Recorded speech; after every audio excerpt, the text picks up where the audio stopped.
Al principio de la historia, Moisés condujo al pueblo hebreo durante 40 años por los desiertos de Oriente Próximo. El propio Yahvé le entregó las tablas de la ley, tablas que quedaron albergadas en el Arca de la Alianza. Era la génesis en la historia, en la peripecia vital de todo un pueblo, el pueblo elegido por Dios. Su primer monarca fue Saúl, y a este le sucedió David, quien tras singular combate con el gigante filisteo Goliat, asumió el destino, asumió el trono del pueblo judío, de las 12 tribus. Y cuentan que el rey David fue un hombre justo, un hombre poderoso, un hombre que supo impartir justicia y equidad para sus gobernados. David tuvo una numerosa prole, 17 hijos, nada más y nada menos. Pero ¿acaso el principal, acaso el predilecto, fue el 10º de ese clan? Su nombre era Salomón.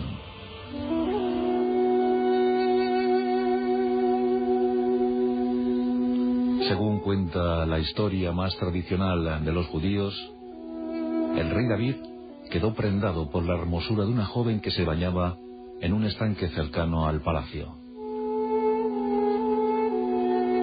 David, desde ese palacio, divisaba el esplendor de la hermosa Betsabé y quedó enamorado de ella. Quedó prendido por sus encantos. Pero existía un ligero inconveniente, y es que Betsabé ya estaba unida en matrimonio a un militar hitita llamado Urías.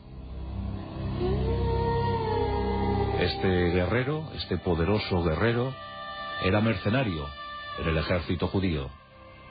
Y desde luego, todo un líder, todo un paladín, digno merecedor de la belleza de Betsabé. David, celoso por esa circunstancia, tras conocer en profundidad la historia de Betsabé, decidió que aquella mujer debía ser para él. Y ordenó a Urías que encabezase la vanguardia de sus tropas y que se dirigiese con ellas a un combate con el enemigo que se antojaba difícil de resolución. En efecto, tal y como presumió el rey David, Urías falleció en la batalla. Y tras solventar este episodio, no tuvo ningún obstáculo que le privase de la compañía de la desolada viuda Betsabé. Y con ella engendró a su hijo Salomón.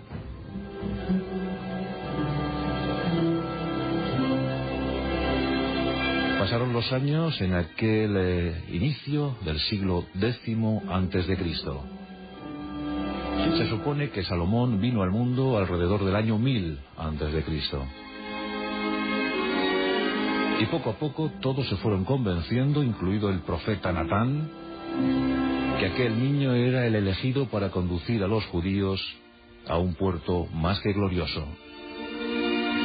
La propia Betsabé, su progenitora, supo urdir los escenarios adecuados, las historias adecuadas, para que Salomón no tuviera apenas oposición a la hora de llegar al trono. Sí, en ese camino hacia el cetro hebreo se encontraba Adonías, el primogénito de David, hermanastro por tanto de Salomón, y que ejercía sus opciones para ser el heredero del segundo rey de los judíos.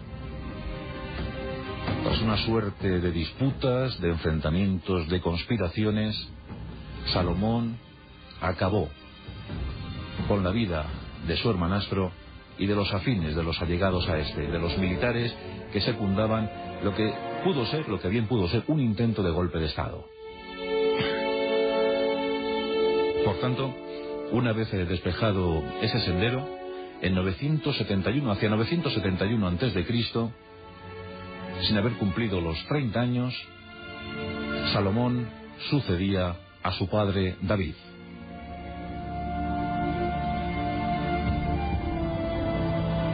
Salomón se alzó, se consolidó como un monarca justo, prudente, magnánimo, diplomático. Un hombre que supo administrar los destinos de las 12 tribus judías. Un hombre culto, extremadamente culto, y que llevó a cabo el sueño de su padre, elevar un templo para mayor gloria de Yahvé.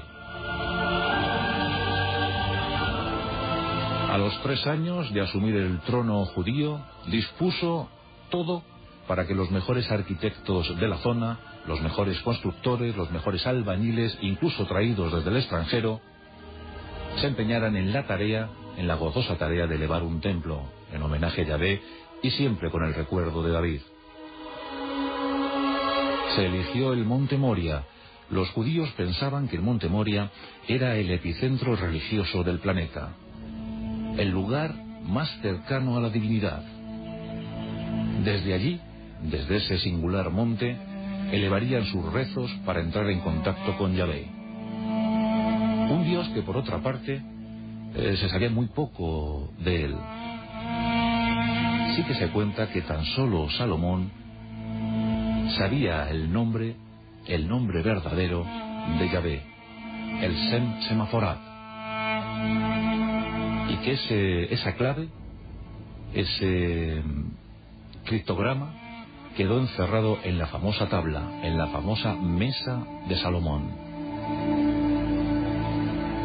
La construcción del templo duró 7 años. Y finalmente, en 961 a.C., fue inaugurado con toda suerte de fastos, pompas y boatos. Fue un momento supremo, un momento cumbre para el pueblo hebreo. Por fin tenían un templo a la altura de su Dios. El templo formaba parte de un inmenso recinto palaciego, bellísimo. Se utilizó madera de cedro, proveniente de Fenicia. Se utilizó el oro para adornar las paredes del templo. Paredes también que eran de cristal y columnas de bronce. Todo un prodigio arquitectónico. En ese santuario sagrado quedaron albergadas algunas de las reliquias más relevantes para el pueblo judío.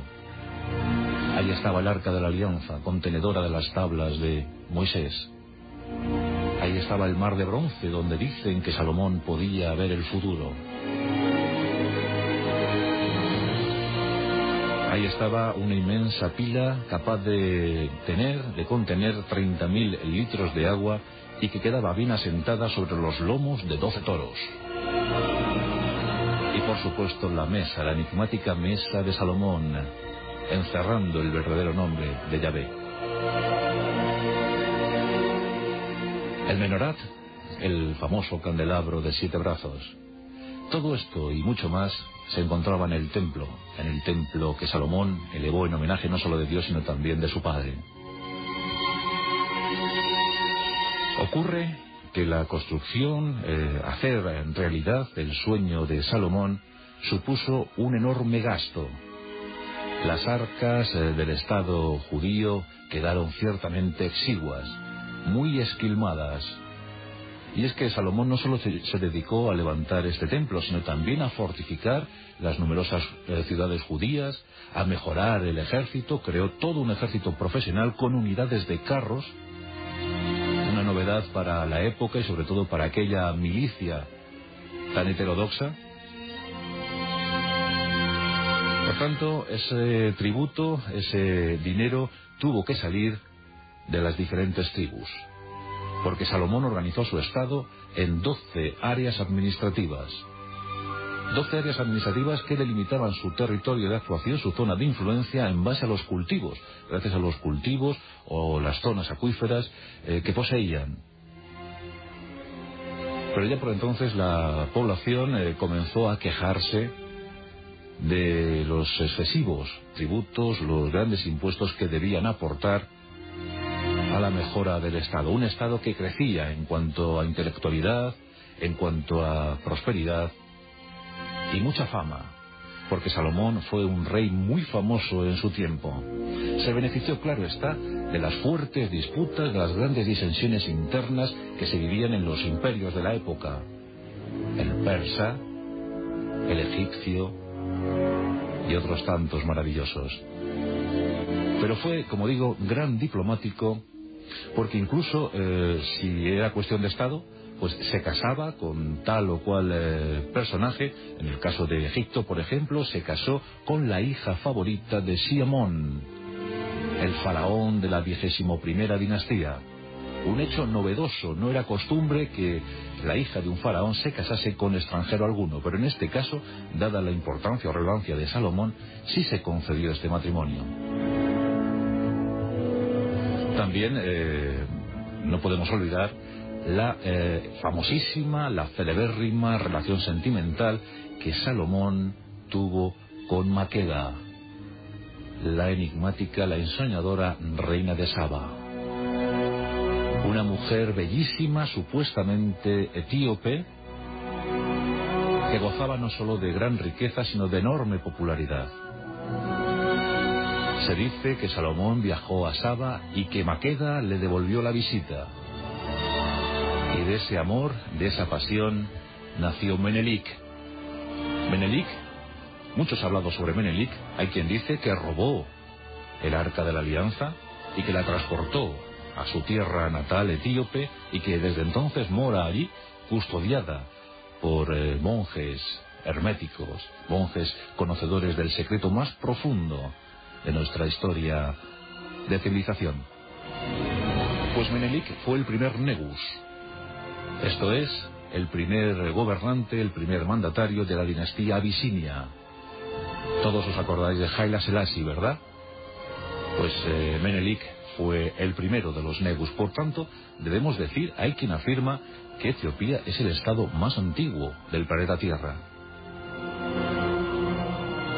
Pero al margen de estos amores de Salomón con egipcias o etíopes, también hay que mencionar que Salomón tuvo un harén abundantísimo, y en él moraban más de 1000 mujeres.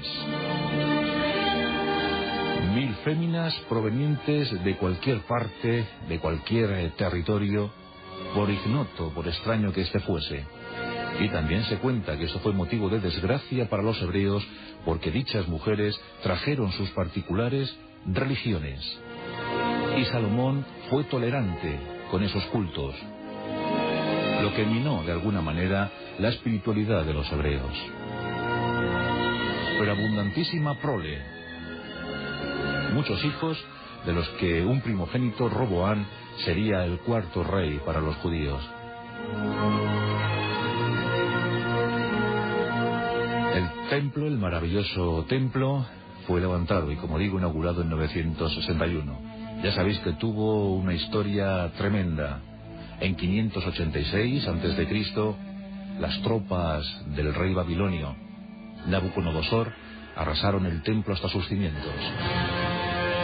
Destrozaron los muros, expoliaron cuanta riqueza pudieron llevarse, aunque algunos rabinos, algunos sacerdotes judíos lograron poner a salvo las riquezas, sobre todo las principales reliquias de la religión hebrea.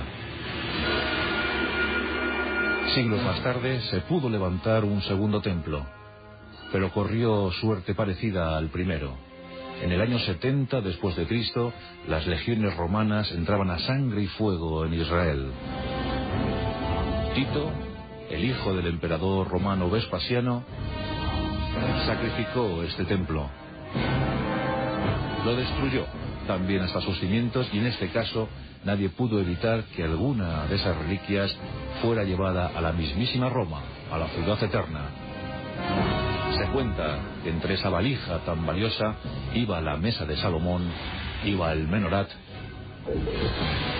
y alguna cosa de cierta y relevante importancia. Todas esas alhajas quedaron alojadas en el templo de Júpiter Capitalino. Y allí permanecieron casi 5 siglos, hasta que en 410 después de Cristo, los ejércitos del visigodo Alarico I rapiñaron la ciudad eterna, llevándose en su peripecia vital hacia las Galias o acaso Hispania esa mesa de Salomón o el Menorat. También podemos aventurar que por qué no pensar que tras la muerte de Alarico en el sur de Italia, la mesa o el Menorat quedaran depositados en el sepulcro final de Alarico I, hasta ahora inencontrado. Pero volvamos a nuestra historia salomónica, porque mucho se ha hablado acerca de la intelectualidad de Salomón. Mucho se ha dicho acerca de lo que dejó escrito. Y en ese sentido, no hay quien dude sobre que Salomón era un verdadero rey sabio. Y se le atribuyen textos botánicos, geológicos, y lo principal, se le atribuyen textos sagrados. El Eclesiastés, el Cantar de los Cantares, Proverbios o los Salmos. Lo realmente cierto en esta historia es que en el siglo XX numerosos exégetas ya dejaron certificado que todos estos escritos atribuidos a Salomón pertenecían en realidad a siglos posteriores. Sobre su faceta ecuánime, sobre su faceta justa, también corren muchas leyendas. Una de ellas, la del famoso juicio. Se dice que en el periodo de su reinado, 2 mujeres querían ser merecedoras de la maternidad de un niño. Una fuerte disputa entre ellas, lo que las condujo a la presencia del mismísimo rey Salomón. Las 2 pugnaban por ser madres de ese niño, un hermoso varón, sano, saludable, de excelente aspecto. Salomón escuchó con paciencia las exposiciones de las 2 mujeres. Las 2 parecían llevar razón, las 2 parecían ser las madres del niño. Salomón, ante la difícil decisión, decidió asir al niño por su talón y, mostrándolo a las 2 mujeres, dijo: lo justo es que el niño sea repartido entre ambas.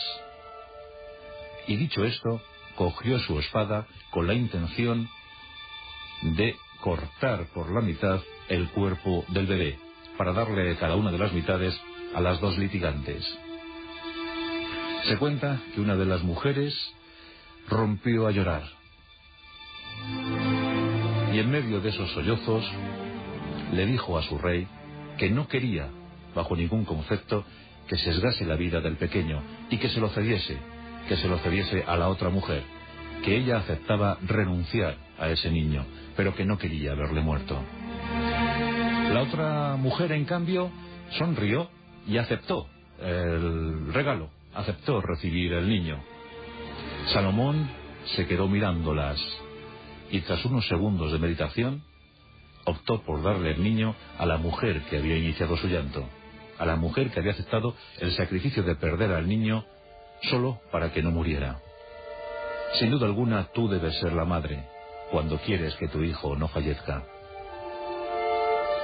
Y reprobó, por supuesto, la actuación de la otra, pues era engañosa.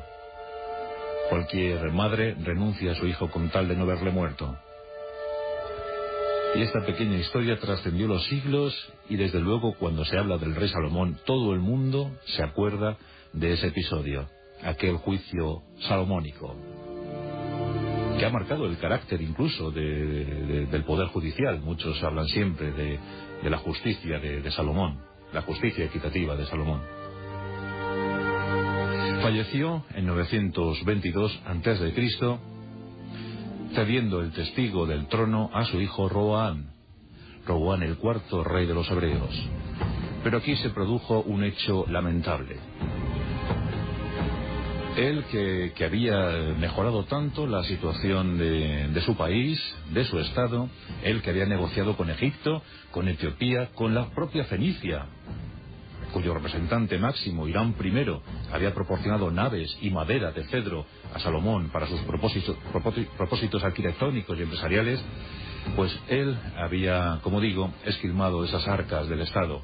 Y muchas de las tribus, 10 en concreto, 10 de las 12 tribus, declararon que se segregaban de aquel reino que había sido para ellos tan exigente. Y el hecho penoso para los judíos es que tras la muerte de Salomón, Roboam no supo mantener la unidad que le había cedido su padre, y las 12 tribus se fraccionaron en 2 estados.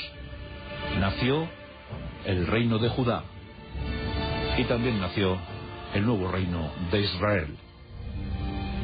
En ese año 922 queda marcada la historia del Estado hebreo. Pero desde luego no hay quien dude que si hubo un rey relumbrante, si hubo un rey vigoroso, si hubo un rey con más que cierto carisma, ese fue sin duda el rey Salomón.